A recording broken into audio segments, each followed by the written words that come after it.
общем, мы в замке принца Андербургского.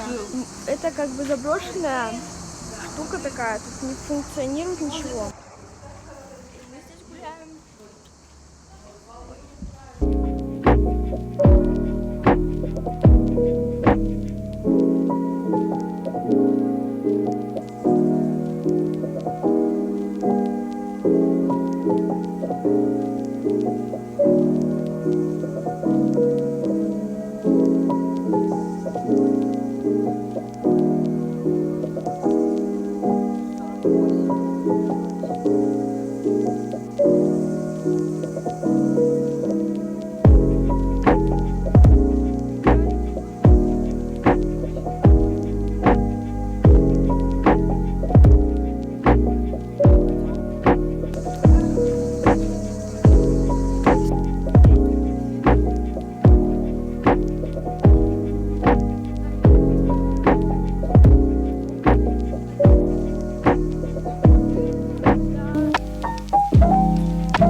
Это крыша, смотровая площадка.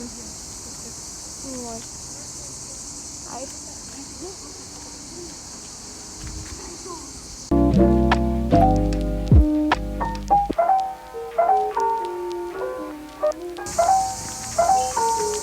Попали в какие-то джунгли.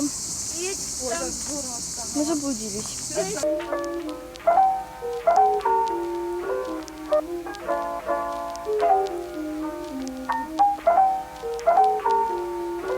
Ну а если ты хочешь узнать, что в этих кружочках, то переходи в мой телеграм-канал. Ставритка. Сейчас записала телеграм. Мы на пирсе. Туда ходят корабли. Я сейчас записала телеграм. Кружочек. Второй раз за отдых.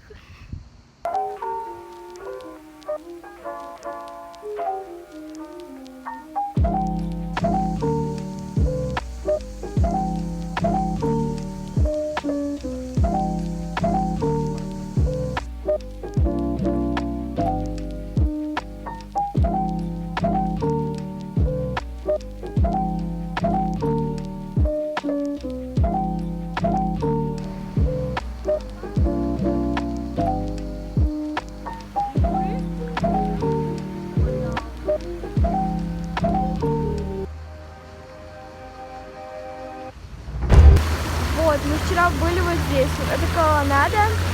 И еще были часы. Фотки я вам скину. Сейчас мы идем к ранчику, попьем.